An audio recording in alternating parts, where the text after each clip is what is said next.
Се заострува конфликтот меѓу Израел и Иран. И двете завојувани страни бројат нови жртви. Во денешните ирански напади врз Израел загинаа 13 луѓе, меѓу кои 3 деца. Бројот на повредени е близу 400. Земјата и понатаму е под аларми поради ирански ракети, урнати згради, уништени автомобили и парчиња стакло насекаде низ улиците. Вака изгледа Израел по бомбардирањето. Луѓето во паника бегаат од погодените области, а надлежните со дронови бараат преживеани под урнатините. פה בבת ים נפל טיל בליסטי על שכונת מגורים, יש הרוגים, יש פצועים, עשרות פצועים, ועכשיו מנסים לאתר את כולם בין ההריסות. יש פה מתנדבים, צבא, משטרה, כבאות, ועושים את המיטב כדי לאתר את כולם. בעזרת השם שכולם יהיו בריאים ושלמים, ועם ישראל חזק, עם ישראל חי. Освен Иран, Израел беше нападнат и од јеменските хути. Тие испукале неколку балистички ракети кон израелскиот град Јафа.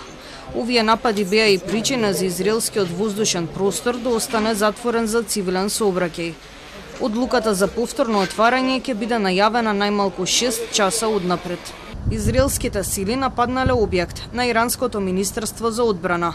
Иранскиот министер за надворешни работи го обвини Советот за безбедност на Обединетите нации за рамнодушност. Според него, западните сили ја осудиле нападнатата држава, наместо државата што напаѓа. مگر اینکه به ما تحمیل بشه.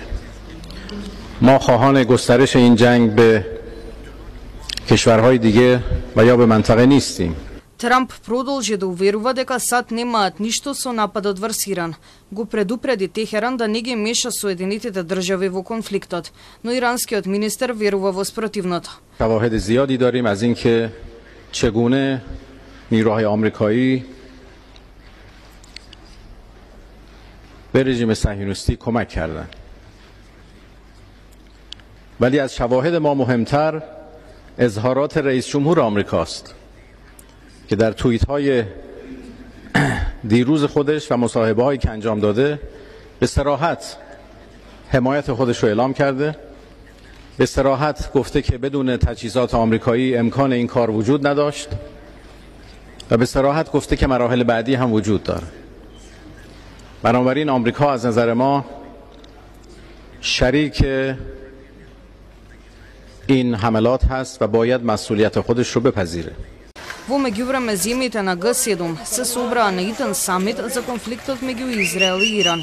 На 3-дневниот самит ќе присуствуваат председателот на САД, германскиот канцелар, францускиот председател и британскиот премиер.